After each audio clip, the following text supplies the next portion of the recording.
Assalamualaikum warahmatullahi wabarakatuh.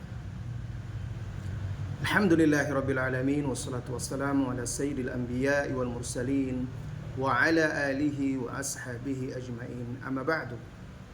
Saudara-saudari kaum muslimin dan muslimat rahimani Allah wa iyyakum. Kita bertemu kembali di bagian yang ketiga dari serial Lebih Dekat dengan Nabi Muhammad Rasulullah Sallallahu Alaihi Wasallam. Pada bagian yang terakhir, yaitu di bagian yang kedua, kita sampai mengisahkan tentang apa yang dilakukan oleh Rasulullah Sallallahu Alaihi Wasallam setelah selesai sholat subuh. Kita ceritakan ketika itu berdasarkan riwayat-riwayat yang sahihah bahwasanya Nabi Sallallahu Alaihi Wasallam setelah selesai sholat subuh, setelah mengucapkan salam ke kanan dan ke kiri, beliau kemudian membaca istighfar 3 kali, astaghfirullah, astaghfirullah, astaghfirullah. Kemudian beliau mengucapkan Allahumma antas salam wa minkas salam tabarakta ya dzal jalali wal ikram. Kemudian beliau di subuh hari beliau juga sering membaca Rabbi qini adzabaka yauma tab'atsu ibadak. Wahai Rabbku, jagalah aku dari azabmu di hari engkau membangkitkan hamba-hambamu. Kemudian beliau lanjutkan zikir setelah sholat, membaca la ilaha illallah wahdahu la syarikalah lahul mulku wa lahul hamdu wa huwa ala kulli syai'in qadir, dan seterusnya. Lalu beliau berbalik menghadap kepada jamaahnya, para sahabat ketika itu. Kadang beliau berputar dari arah kanan, kadang beliau berputar dari arah kiri, dan seterusnya. Beliau membaca azkar atau zikir-zikir seusai sholat.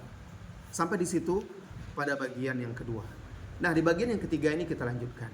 Setelah Rasulullah Sallallahu Alaihi Wasallam selesai membaca zikir setelah sholat subuh itu, beliau melanjutkan membaca zikir-zikir pagi, dan itu masih di tempat duduk beliau, di posisi tempat duduk imam, sambil menghadap kepada para sahabat.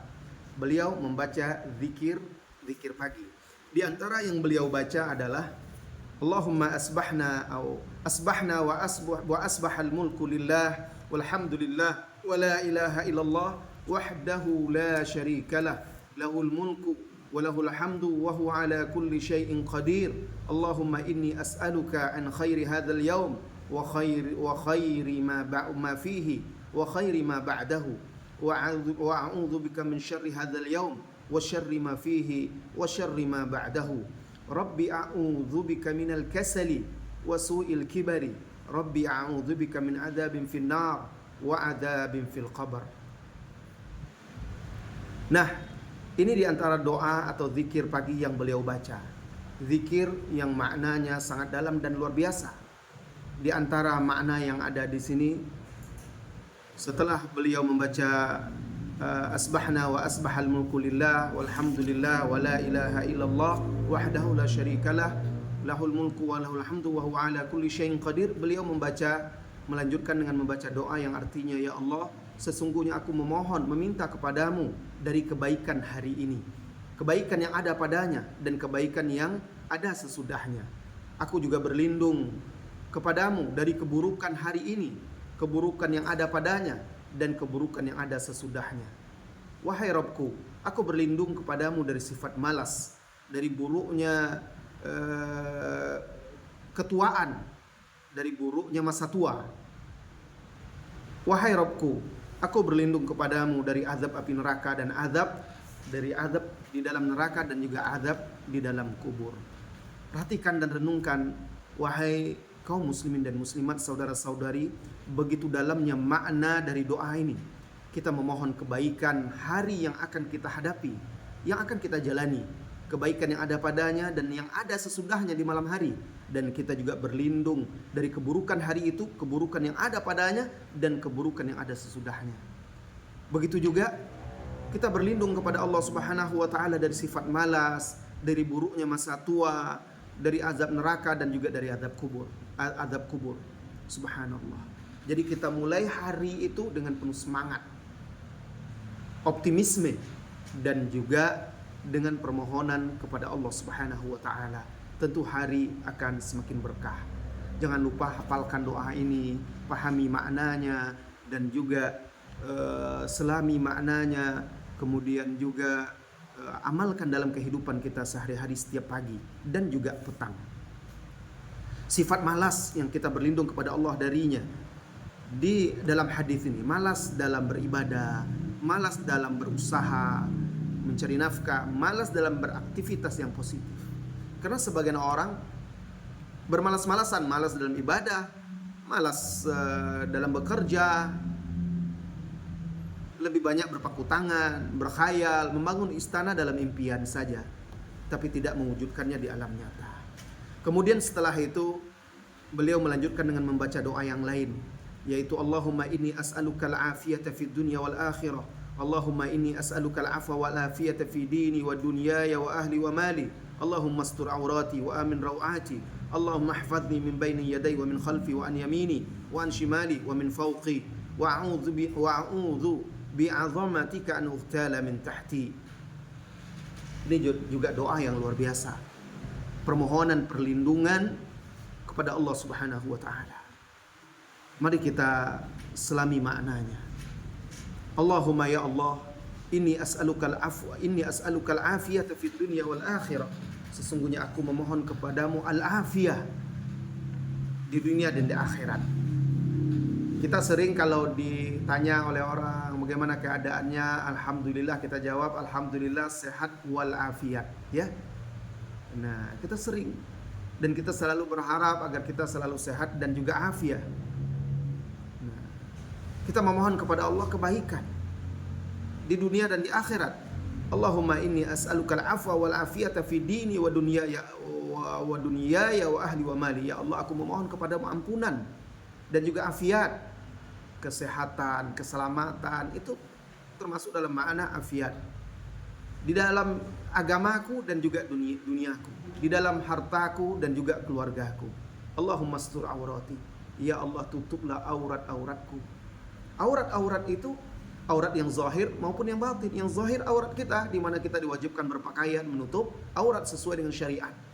Yang batin aib-aib, dosa-dosa, kesalahan kita, kita mohon kepada Allah Subhanahu wa taala untuk menutup aurat kita yang zahir maupun yang batin. Dan seterusnya kita memohon kepada Allahumma ihfazni min baini yaday. Ya Allah, jagalah aku dari hadapanku, dari belakangku, dari kanan dan kiriku, dari atasku, dan aku berlindung dengan keagunganmu an ughtala min tahti, dari dibunuh atau dimatikan secara mendadak dari bawahku. Kalau kita baca doa ini setiap pagi dan juga ketika petang, mudah-mudahan dijaga dan dilindungi oleh Allah Subhanahu wa taala hidup kita. Dijaga dari keburukan, kecelakaan, kematian mendadak, mara bahaya, dan seterusnya. Kemudian setelah itu Rasulullah SAW melanjutkan doa berikutnya yang dia baca juga di pagi dan petang. Allahumma afini fi badani, Allahumma afini fi sam'i, Allahumma afini fi basari, la ilaha illa anta. Ya Allah, jagalah aku pada badanku, jagalah aku pada pendengaranku, jagalah aku pada penglihatanku. La ilaha illa anta, tidak ada ilah yang berhak diibadati melainkan engkau. Afi ini juga bisa bermakna maafkan, ampuni, lindungi, jaga badanku, pendengaranku, penglihatanku. Subhanallah. Kita menjalani hidup kita sehari-hari dengan nikmat badan kita, pendengaran dan penglihatan kita. Kita memohon kepada Allah Subhanahu wa taala agar Allah menjaganya dan mengampuninya yang terkadang kita keliru, khilaf, bersalah. Allahumma inni a'udzubika minal kufri wal faqri. Ya Allah, sesungguhnya aku berlindung kepadamu dari kekufuran dan juga kemiskinan. Allahumma inni a'udzubika min adzabil qabri. Ya Allah, sesungguhnya aku berlindung kepadamu dari azab kubur. La ilaha illa anta. Ini dibaca oleh beliau, diulang 3 kali, pagi dan petang. Nah, ini diantara doa-doa yang beliau baca, zikir-zikir yang beliau baca di pagi hari setelah selesai membaca zikir sholat subuh. Selesai membaca zikir setelah selesai sholat subuh. Beliau baca doa-doa ini. Dan masih banyak doa-doa yang lainnya yang beliau baca dan amalkan di pagi dan di petang hari. Tapi kita persingkat sebagai contoh, ini diantaranya.